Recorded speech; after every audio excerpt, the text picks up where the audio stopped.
Assalamualaikum warahmatullahi wabarakatuh. Di sini kami akan mempresentasikan bab 14 yang berjudul Statement of Cash Flow. Sebelumnya, kami mohon izin untuk memperkenalkan diri dahulu.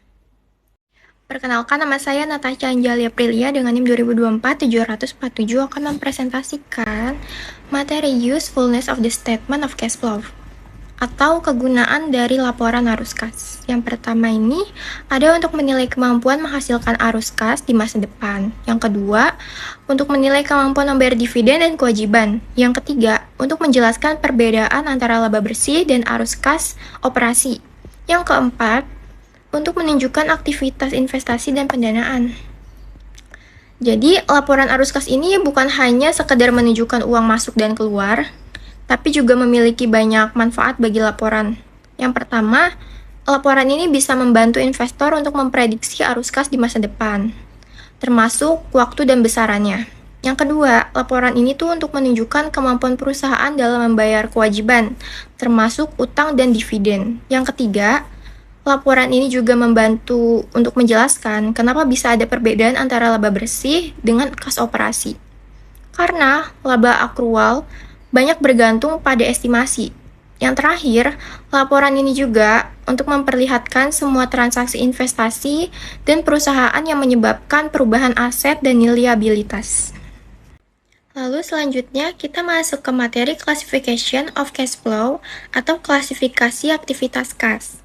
Yang pertama ini ada aktivitas operasi, yang kedua ada aktivitas investasi, dan yang ketiga ada aktivitas pendanaan. Jadi, dalam laporan arus kas, semua aliran kas ini diklasifikasikan menjadi 3 jenis aktivitas. Yang pertama itu ada aktivitas operasi, yaitu yang berkaitan dengan kegiatan utama perusahaan seperti penjualan barang atau pembayaran beban. Yang kedua, ada aktivitas investasi. Contohnya ini saat perusahaan membeli barang atau memberikan pinjaman. Yang ketiga, ada aktivitas pendanaan, yaitu seperti saat perusahaan mendapatkan kas dari pinjaman, menerbitkan saham, atau membayar dividen. Nah, dari ketiganya ini, yang paling penting itu adalah aktivitas operasi, karena menunjukkan sejauh mana perusahaan bisa bertahan hanya dari operasional utamanya. Selanjutnya, kita masuk ke materi Significant Non-Cash Activities. Di materi ini tuh kita akan mengetahui bahwa tidak semua aktivitas penting di perusahaan itu melibatkan kas. Contoh aktivitas yang signifikan itu yang pertama ada penerbitan saham biasa secara langsung untuk membeli aset. Yang kedua ini konversi obligasi menjadi saham biasa. Yang ketiga, penerbitan utang secara langsung untuk membeli aset. Dan yang keempat, pertukaran aset tetap. Perlu kita ingat lagi bahwa ada aktivitas perusahaan yang sangat penting tidak melibatkan kas sama sekali. Seperti saat perusahaan langsung menukar saham dengan aset, atau saat obligasi dikonversi menjadi saham biasa. Karena ini tuh tidak melibatkan arus kas masuk atau keluar. Aktivitas ini tidak dicatat juga dalam laporan arus kas utama, tetapi harus tetap dilaporkan. Biasanya ini tuh ada di dalam lampiran tambahan di laporan keuangan. Ini harus tetap dilaporkan karena untuk memberikan gambaran lengkap atas semua aktivitas keuangan perusahaan meskipun tidak melibatkan kas secara langsung. Oke, sebelum saya melanjutkan, perkenalkan nama saya Naila Melia Hairunisa dengan NIM 2024-754. Format Statement of Cash Flow diawali dengan judul yang mencantumkan nama perusahaan, lalu yang kedua nama laporan, yaitu Statement of Cash Flow serta periode yang berjalan. Di dalam laporan ini terdapat 3 bagian utama, yaitu cash flows from operating activities, investing activities, dan financing activities. Setiap bagian mencantumkan item-item arus kas masuk dan keluar, dan diakhiri dengan jumlah bersih, yaitu net cash provided itu jika positif atau net cash use itu jika negatif. Jumlah bersih dari ketiga aktivitas akan menunjukkan penurunan atau kenaikan kas selama periode berjalan. Nilai tersebut kemudian ditambahkan ke kas awal periode dan hasil akhirnya harus sesuai dengan kas akhir periode yang tercantum dalam laporan posisi keuangan atau Statement of Financial Position. Selain itu, investing dan financing activities yang tidak melibatkan kas atau non-cash juga harus dilaporkan secara terpisah di bagian bawah atau note dalam laporan. Dalam menyusun statement of cash flow menggunakan indirect method, kita memerlukan 3 informasi tambahan, yaitu laporan posisi keuangan atau statement of financial position 2 tahun terakhir, yaitu tahun ini dan tahun sebelumnya. Yang kedua, laporan laba rugi atau income statement periode berjalan atau saat ini. Dan yang terakhir, informasi tambahan seperti pembelian aset, penerbitan saham, dividen tunai, dan lain-lain. Terdapat 2 pendekatan yang digunakan dalam menyusun statement of cash flow, yaitu indirect method dan direct method. Perbedaannya hanya terdapat pada bagian operating activities.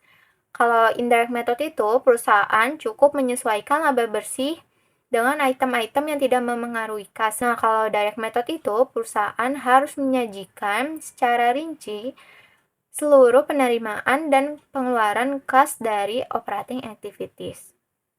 Nah, untuk penggunaan, indirect method itu lebih sering digunakan oleh perusahaan, sedangkan direct method jarang digunakan karena lebih kompleks. Sebagai contoh, kita menggunakan laporan keuangan dari Computer Service International.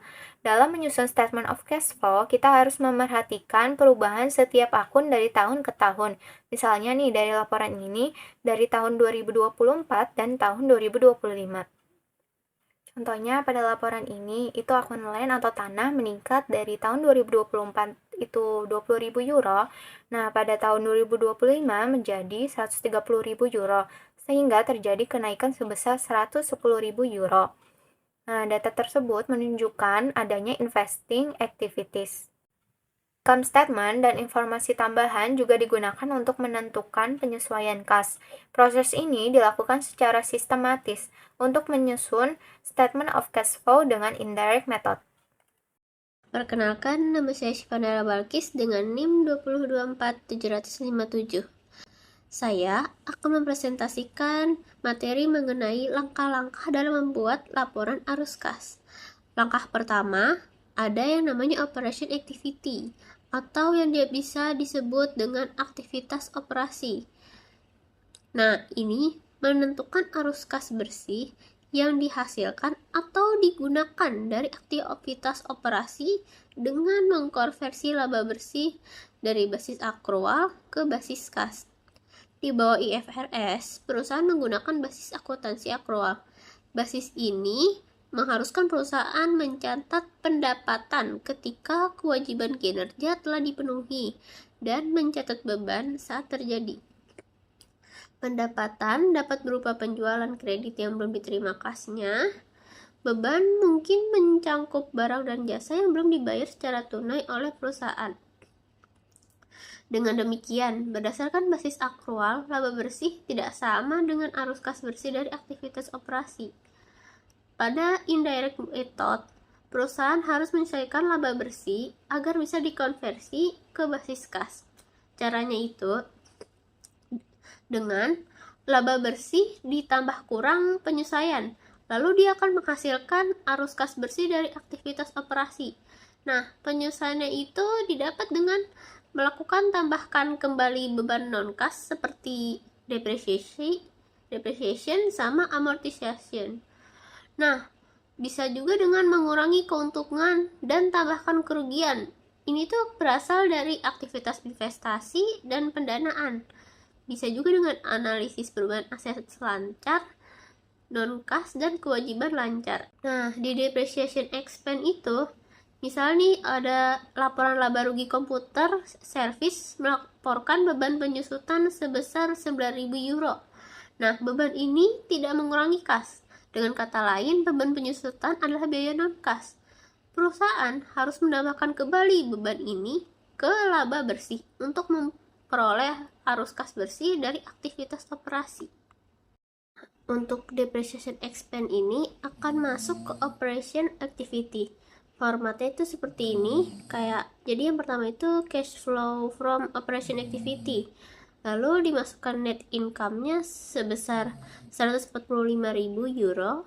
Lalu untuk adjustment-nya itu ada depreciation expense, karena depreciation expense ini tuh bersifatnya bertambah seperti yang dijelaskan yang di sebelumnya. Itu sebesar 9.000 euro. Lalu dijumlah, lalu hasilnya 154.000 euro. Lalu selanjutnya ada loss on disposal of plant asset. Jadi itu misalnya nih ada laporan laba rugi komputer servis menunjukkan kerugian sebesar 3.000 euro atas pelepasan aset tetap. Nilai di buku 7.000 euro, diterima kas 4.000 euro. Menunjukkan bahwa kerugian ini dihapus dengan cara menambahkan kembali 3.000 euro ke dalam laba bersih untuk menghitung kas bersih dari aktivitas operasi. Ini untuk formatnya sama, tinggal ditambahkan loss on disposal of planned assetnya sebesar 3.000 euro. Kemudian 9.000 euro ditambah 3.000 euro hasilnya jadi 12.000 euro. Kemudian ini 12.000 euro ditambah sama net income sebesar 12.000 euro, lalu akan menghasilkan net cash provided by operation activity sebesar 157.000 euro. Selanjutnya di sini ada change in non-cash current asset. Di sini itu ada komponennya, ada 3 tuh. Yang pertama, decrease in account receivable. Misalnya ada piutang usaha komputer, servis menurun sebesar 10.000 euro, dari 30.000 euro menjadi 20.000 euro selama periode tersebut. Artinya penerimaan kas sebesar 10.000 euro lebih tinggi daripada pendapatan penjualan yang diakui. Nah, yang selanjutnya itu ada yang namanya increase in inventory. Artinya pembelian barang yang melebihi jumlah barang yang dijual selama periode tersebut. Hal ini menunjukkan bahwa ada pengeluaran kas sebesar 5.000 untuk persediaan yang belum terjual. Lalu yang selanjutnya itu ada increase in prepaid expense. Selama periode ini, akun beban dibayar di muka meningkatkan sebesar 4.000 euro. Ini menunjukkan bahwa perusahaan telah mengeluarkan kas untuk membayar biaya yang belum jatuh tempo. Lalu untuk formatnya itu sama aja, cuman ditambahkan aja dengan decrease in account receivable sama increase in inventory dan increase in prepaid expense. Untuk decrease in account receivable itu dia sebesar 10.000, dia sifatnya bertambah. Kalau untuk yang increase in inventory itu dia sebesar 5.000, dia bersifat mengurangi, berkurang. Kalau yang increase in prepaid expense ini dia bersifatnya juga sama, berkurang. Lalu untuk adjustmentnya tinggal dijumlahkan sama yang sebelumnya, jadi hasil 13.000 euro dan ditambah sama net income sebesar 145.000 euro. Lalu hasilnya untuk net cash provided by operation activities-nya menjadi 158.000 euro. Lalu di sini ada current liabilities accounts. Nah, ini tuh yang pertama tuh ada increase in accounts payable. Nah, misalnya hutang usaha komputer service meningkat sebesar 16.000 euro. Dari 12.000 euro ke 28.000 euro. Ini menunjukkan bahwa perusahaan membeli barang yang lebih besar sebesar 16.000 euro. Lebih banyak dibanding jumlah yang benar-benar dibayar tunai. Lalu yang kedua ini ada decrease in income tax payable. Akun ini menurun sebesar 2.000 euro. Dari 49.000 euro ke 47.000 euro. Ini menunjukkan perusahaan bayar pajaknya dia lebih besar daripada yang dia akui di beban. Untuk formatnya itu hampir sama, cuma ditambahkan dengan increase in accounts payable sama decrease in income tax payable. Nah, di increase in accounts payable itu dia itu bertambah, jadinya bersifatnya dia bertambah ini. Dia sebesar 16.000 euro. Nah, untuk decrease in income tax payable ya, dia sebesar 2.000 euro. Dia bersifatnya dia mengurangi. Lalu semuanya dijumlahkan dan menghasilkan net cash provided by operating activities sebesar 172.000 euro. Untuk yang indirect method. Nah, ini tuh kayak ngejelasin apa aja nih yang bertambah sama apa yang mengurangi si adjustmentnya. Yang pertama itu ada non-cash, misalnya ada depreciation expense sama patent amortization expense. Nah, kedua ini tuh dia bersifatnya bertambah si adjustment. Kalau untuk gain dan loss, untuk loss itu dia itu bersifatnya bertambah. Untuk gain on disposalnya dia itu bersifatnya mengurangi. Nah, untuk change in current asset and current liability, yang increase in account asset account itu dia mengurangi. Tapi untuk yang decrease in current asset account-nya dia bertambah si adjustment. Kalau untuk yang increase in current liability account-nya dia bertambah, di adjustment-nya ini dia menambah. Kalau yang berbeda sama yang decrease in current liability account-nya, ini dia tuh mengurangi. Sifatnya dia mengurangi. Nah, di step 2 ini ada investing and finance activities.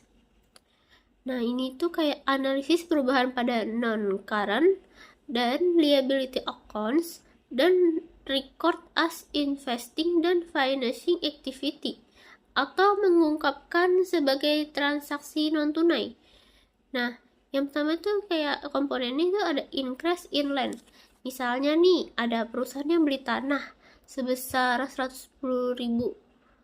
Nah, dia melalui penerbitan long term atau yang biasa disebut dengan bonds, ini tuh dia nerbitin obligasi untuk membeli pembelian tanah, tidak berpengaruh terhadap kas. Namun, ini adalah aktivitas investasi dan pembiayaan non-kas yang signifikan dan layak diungkapkan dalam jadwal terpisah. Lalu di sini juga ada increase in building. Jadi kayak misalnya perusahaan beli bangunan nih dengan nilai 120.000 secara tunai. Ini dia dituliskan sebagai pengurangan kas pada bagian investasi. Lalu ada increase in equipment. Akun equipment atau peralatan nih mengalami peningkatan sebesar 17.000. Namun kita tidak langsung menganggap itu semua adalah pembelian. Ternyata ada 2 transaksi nih yang ngejelasin kayak kok bisa sampai sebesar segitu, kayak sebesar 17.000 ini. Jadi pembelian peralatannya itu kan yang baru tuh seharga 25.000. Nah, penjualan peralatan lama seharga 4.000. Yang sebelumnya ini tuh dibukukan tuh dengan nilai 8.000. Jadi 25.000 ini dikurang sama 8.000. Jadi makanya hasilnya ini sih akun equipment-nya jadi 17.000.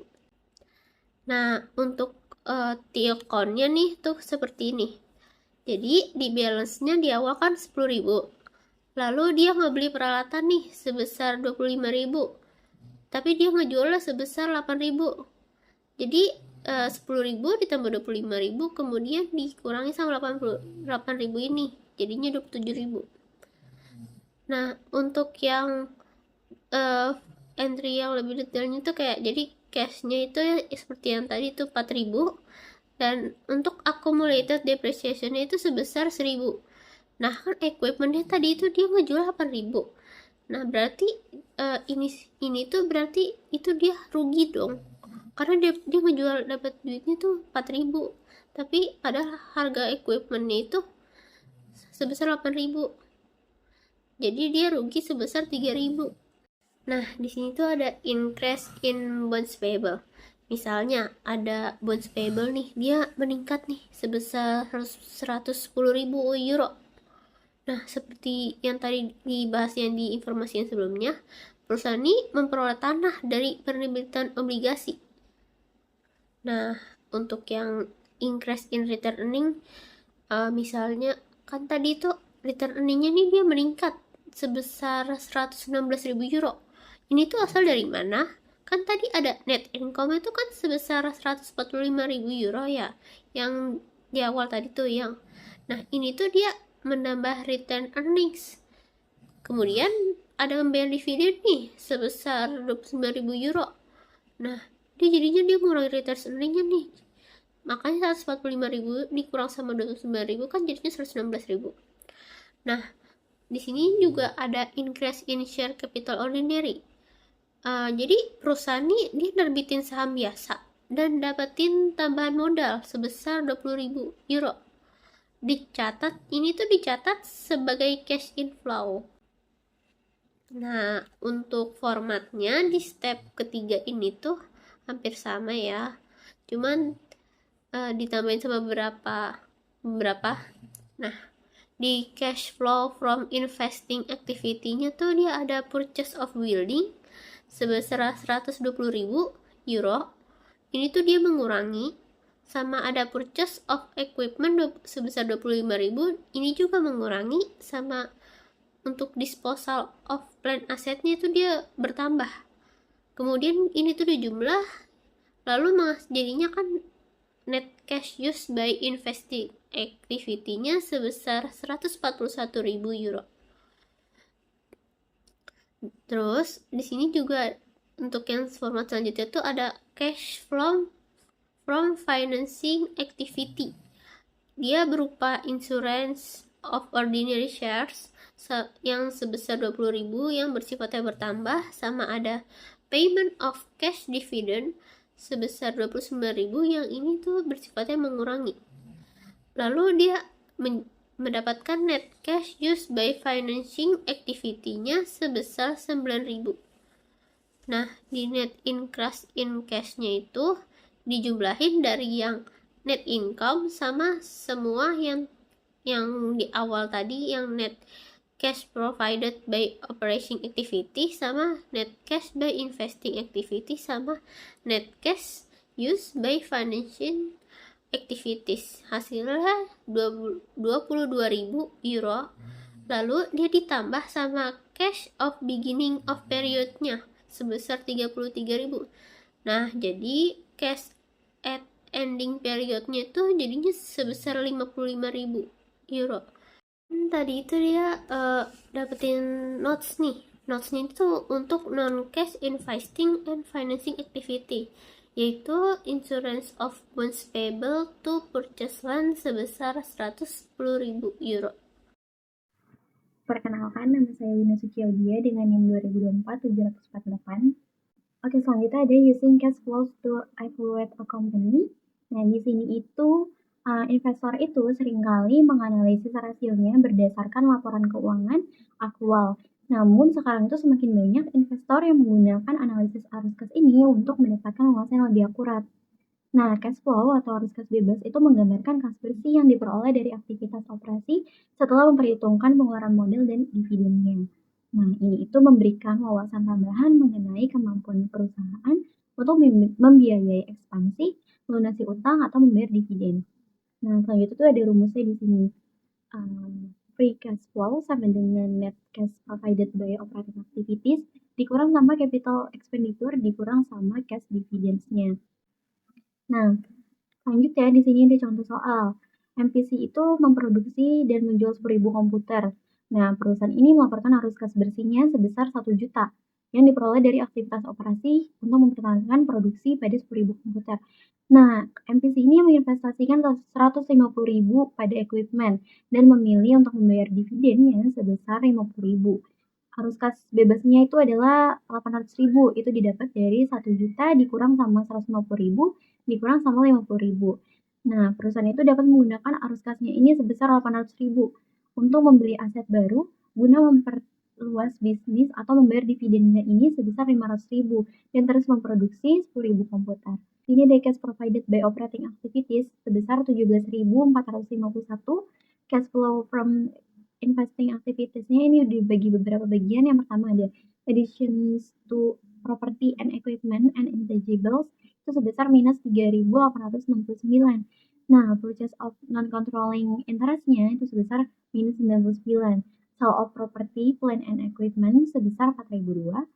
Acquisitions of companies itu sebesar minus 17.439. Sama other-nya itu sebesar 7.124. Nah, nanti kita jumlahin, dapatlah cash used by investing activities-nya sebesar minus 10.281. Cash paid for dividends-nya ketemulah minus 6.253. Nah, selanjutnya kita menghitung cash flow-nya, cash flow-nya ini. Yang pertama, cash provided by operating activities-nya tadi ketemu 17.451 plus expenditures on property and equipment-nya sebesar 3.869. Dividends paid-nya itu sebesar 6.253. Nah, free cash flow-nya sebesar 7.329. Halo semua, perkenalkan nama saya Marcelo Fabiana Solan Centuri dengan NIM 2024-746. Pada kali ini saya akan mempresentasikan materi saya yaitu 3 langkah utama dalam menyusun laporan arus kas dengan menggunakan metode langsung. Yang pertama, aktivitas operasi. Jadi langkah pertama ini kita itu akan menghitung arus kas bersih dari aktivitas operasi dengan mengubah laba bersih dari basis akrual menjadi basis kas. Nah, dengan metode langsung, kita itu nanti bakal menganalisis setiap akun pada laporan laba rugi dan juga melaporkan arus kas masuk dan keluar secara langsung. Di sini ada beberapa komponen penting. Yang pertama itu penerimaan kas dari pelanggan. Kita itu harus mulai dari penjualan lalu sesuaikan dengan perubahan piutang usaha. Jika piutang menurun, berarti lebih banyak kas diterima. Nah, jika piutang naik, berarti sebagian penjualan belum dibayar tunai. Lalu ada pembayaran kas ke pemasok. Kita akan menggunakan angka harga pokok penjualan, lalu sesuaikan dengan perubahan persediaan dan utang usaha untuk menghitung jumlah kas yang benar-benar dibayarkan ke pemasok. Lalu ada pembayaran kas untuk beban operasi. Beban operasi disesuaikan dengan perubahan beban dibayar di muka dan beban masih harus dibayar agar mencerminkan arus kas sebenarnya. Nah, lalu ada pembayaran bunga dan pajak. Angka ini berasal dari laporan laba rugi, disesuaikan jika ada perubahan utang bunga atau utang pajak. Nah, beban non-kas seperti penyusutan atau rugi, penjualan aset itu tidak dimasukkan dalam arus kas. Lalu yang kedua, aktivitas investasi dan pendanaan. Nah, yang kedua ini itu kita akan menganalisis perubahan pada aset dan kewajiban jangka panjang, lalu mengklasifikasikannya sebagai aktivitas investasi atau pendanaan. Nah, kalau aktivitas investasi itu nanti arus kas yang keluar untuk membeli aset tetap seperti gedung atau peralatan. Kalau yang arus kas masuk itu dari hasil penjualan aset. Lalu aktivitas pendanaan, arus kas yang keluar itu untuk membayar dividen atau pelunasan pinjaman. Kalau arus kas masuk dari penerbitan saham baru atau pinjaman. Nah, beberapa transaksi juga nggak ngelibatin kas. Misalnya itu pertukaran obligasi dengan tanah. Walaupun nggak muncul di laporan arus kas, transaksi juga tetap harus diungkapkan dalam catatan. Lalu yang terakhir, langkah ketiga, yaitu perubahan bersih kas. Nah, yang terakhir ini kita ngitung perubahan bersih kas dengan menjumlahkan hasil dari langkah 1 dan langkah 2. Lalu itu nanti kita akan cocokkan dengan saldo awal dan akhir kas di laporan posisi keuangan. Contohnya, arus kas dari operasi itu 172.000. Nah, arus kas untuk investasi itu 141.000. Lalu arus kas untuk pendanaan itu 9.000. Maka, kenaikan kas bersih adalah 22.000. Jika saldo awal kas itu 33.000, maka saldo akhir harus 55.000. Jadi kalau angkanya sesuai itu berarti laporan arus kas sudah benar dan lengkap. Sekian dari penjelasan materi saya. Terima kasih. Oke, selanjutnya ada statement of cash flow dengan pendekatan T-accounts. Nah, ini itu didasarkan pada persamaan akuntansi, yaitu aset sama dengan liabilities plus equity. Nah, ketika berfokus pada cash, rumusnya itu menjadi cash plus non-cash asset sama dengan liabilities plus equity. Ketika kita pindahkan non-cash asetnya ini ke sisi kanan, dapat rumus itu cash sama dengan liabilities plus equity dikurang sama non-cash asset. Nah, ketika kita pakai simbol delta, itu mengartikan perubahan dalam, karena laporan arus kas itu selalu melihat perubahan dari awal sampai akhir periodenya. Nah, rumusnya itu delta cash sama dengan delta liabilities plus delta equity dikurang sama delta non-cash asset. Selanjutnya, cara menerapkan dengan pendekatan T-accounts. Yang pertama itu kita buat dulu nih T-accounts cash yang besar. Nah, dengan bagian untuk kegiatan operasi, yang kedua investasi dan pendanaan. Nah, yang kedua itu kita buat T-accounts yang lebih kecil untuk semua akun laporan posisi keuangan non-cash lainnya. Nah, contohnya itu misal kayak accounts payable atau accumulated depreciation machine atau accumulated depreciation buildings atau yang lainnya. Nah, setelah itu kita masukin saldo awal dan akhirnya untuk setiap akun ini. Yang ketiga, kita masukkan transaksi dan perubahan ke T-accounts yang sesuai, seperti mencatat transaksi biasa. Nah, bisa debit dan kredit. Yang terakhir atau yang keempat, itu ketika mengisi T-accounts lain, otomatis akan mengisi akun cash. Perubahan di akun cash inilah yang nantinya akan dikelompokkan sebagai arus kas dari operasi, investasi, atau pendanaan. Oke, sekian presentasi dari kelompok kami. Semoga apa yang kelompok kami paparkan atau jelaskan dapat diterima dengan baik dan dapat bermanfaat bagi kita semua. Kurang lebihnya mohon maaf. Wassalamualaikum warahmatullahi wabarakatuh.